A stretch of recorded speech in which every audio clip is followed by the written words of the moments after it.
Юрий Петрович, прокомментируйте, пожалуйста, итоги сегодняшнего совещания. Все ли делается сейчас для спасения горняков и есть ли понимание причин аварии?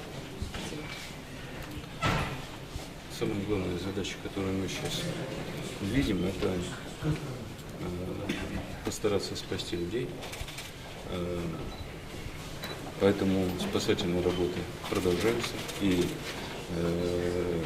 спасательные работы будут продолжены столько, сколько это необходимо и сколько это будет возможно по горным условиям. Мы вчера говорили с министром чрезвычайных ситуаций об этом. Работа будет продолжена.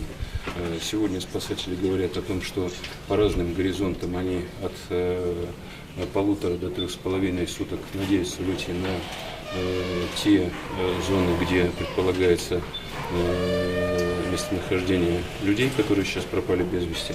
Работы будут продолжены. Что касается причин аварии, то я бы сейчас не торопился с выводами. Могу сказать только одно, что мы обязаны ответить на два вопроса. Первое, можно ли было избежать этой аварии, и второе, можно ли было ее предсказать и вовремя прекратить работу и вывести людей. Для этого создана комиссия в Ростехнадзоре, будут привлечены независимые специалисты. Я специально настоял, чтобы это были люди, которые не задействованы сегодня ни в эксплуатации шахты, ни в составлении проекта, потому что разбираться будем и с тем, и с другим, и с тем, насколько правильно составлена проектная документация, и с тем, как велась эксплуатация шахты. Вот после того, как комиссия Ростехнадзора завершит эту работу, они обещают первый доклад в правительство сделать в течение месяца. Мы в правительстве доклад заслушаем, и после этого будут сделаны выводы, что дальше делать и кто должен ответить за происшедшее. Есть ли какие-то нарушения, есть ли необходимость передавать материалы следственного. Медиагруппа «Сетим», республиканская газета «Крым». Юрий Петрович, удалось ли встретиться с родственниками шахтеров, остающихся под землей? И о чем шла речь? Это газета «Крым», медиагруппа «Сетим», Станислав Алексеев. Да, мы только что встретились с родственниками шахтеров, которые сегодня определены как пропавшие без вести. Вопросы их абсолютно понятны. Их вопросы прежде всего связаны с эффективностью спасательных работ, с тем, сколько времени еще работы будут продолжаться, когда подойдут к тем зонам, где, скажем так, сегодня ожидается наличие людей. Я уже, в общем, ответил на эти вопросы. Работать на спасателей будут столько, сколько необходимо, и столько, сколько можно, сколько позволят горные условия. Есть и те вопросы, которые вы тоже задали, связанные с причинами. На эти вопросы тоже, я уже сказал, будет работать специальная комиссия, и выводы будут сделаны. Агентство «Интерфакс». Иванова Мария. Какая помощь будет оказана пострадавшим, а также родственникам тех шахтеров, чья судьба до сих пор неизвестна, а также всех остальных, кто пережил аварию? Вопрос помощи пострадавшим мы сегодня тоже смотрели. Во-первых, я хочу сказать, что компания взяла на себя ответственность за то, чтобы все люди, которые потеряли сейчас работу, были трудоустроены до последнего человека. Это важно, они будут трудоустроены или здесь на предприятии, или на ближайших предприятиях.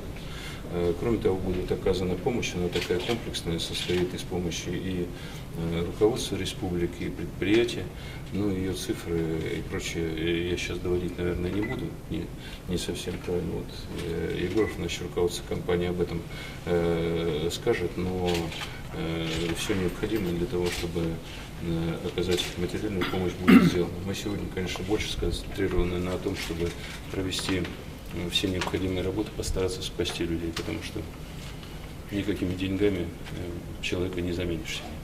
ТАСС, вопросы. Юрий Петрович, какие у компании, по вашему мнению, есть возможности сейчас по восполнению выпадающих объемов добычи в случае долгосрочного простоя рудника? Прежде всего, сегодня есть возможность посмотреть объемы добычи на других предприятиях, и этим компания займется. Я, кстати, хочу сказать, это тоже важно. Ростехнадзор займется анализом горной обстановки на всех предприятиях Алроса, потому что мы должны понять, что рисков ситуации, которая случилась в Мирном, на других предприятиях нет. Это обязательные требования, они выйдут буквально уже в течение нескольких дней на эту работу. Что касается восполнения добычи, кроме уже имеющихся предприятий, сейчас при поддержке правительства компания начинает осваивать новый проект Верхнемунского месторождения. И это новые объемы, которые тоже смогут помочь восполнить объем добычи сырья. При этом такой какой-то трагедии для компании, честно говоря, не вижу.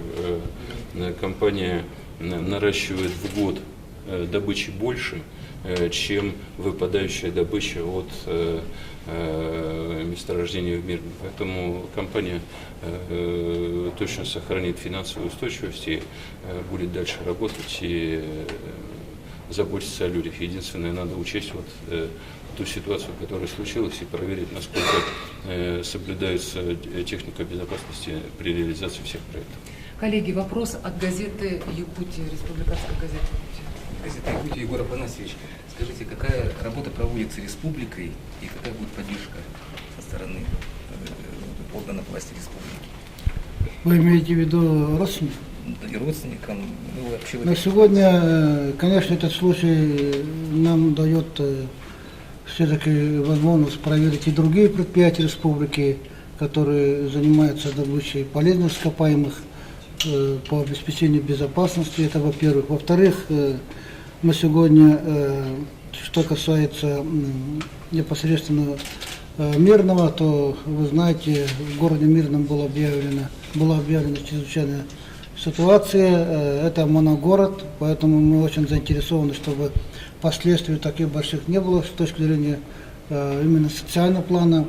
Кроме того, мы сегодня приняли меры вместе с руководством компании по оказанию помощи, независимо, какие будут результаты поисков людям, которые остались там, а тем, кто сегодня вышли, кто попал в больницу, кто пострадал, обратился в медицинское учреждение, мы тоже установили определенную сумму поддержки. Поэтому с этой точки зрения, я думаю, проблем никаких не будет, хотя самое главное внимание сегодня уделяется именно спасательным работам.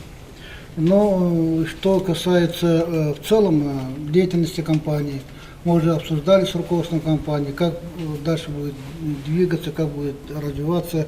И сегодня как раз с Юрием Петровичем в этом вопросе поставили точку. Информационное агентство ЕСА, ваш вопрос. Вопрос Алроса.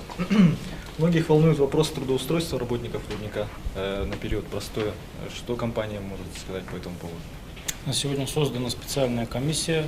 Приказом президента всем руководителям подразделений дано поручение представить в комиссию свои планы по увеличению объемов производства. Также все руководители подразделений рассмотрят договоры с субподрядчиком для того, чтобы заменить те работы, которые они выполняют, на наш персонал. Сегодня поставлена задача полностью трудоустроить весь персонал, который имел рабочие места на руднике «Мир». Вы знаете, что у нас рост объемов по руднику удачный. Мы уже приняли решение увеличить объемы по руднику «Интернациональный». Соответственно, к 25 августа уже будет конкретный план действий по трудоустройству персонала. Ну и часть персонала рудника «Мир» останется здесь, на рабочих местах, на поверхности. Часть объектов будут продолжены эксплуатации. И последний вопрос. Разрешите дать ТАСС. Игорь Витальевич, а как долго будет простаивать рудник и как это повлияет на производственные показатели компании в целом?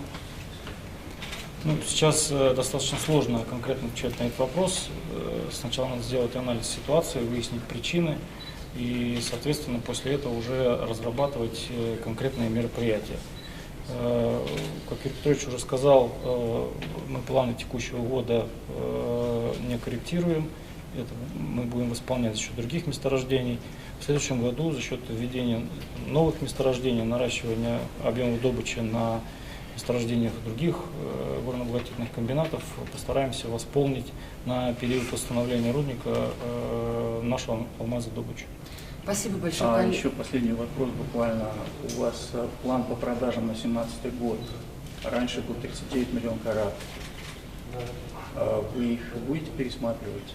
План по продажам он в основном зависит от конъюнктуры рынка, и он впрямую не связан, как правило, с алмазодобычей. Связь, конечно, есть, но не прямая. Исключительно от конъюнктуры рынка, потому что помимо поступления алмаза в текущей добыче существуют стоки, которыми, собственно говоря, при реализации и оперируют наши сбытовые организации. Я пока не планирую. Ильяс, давайте потом я вам разъясню Спасибо. все подробности. Спасибо. Спасибо.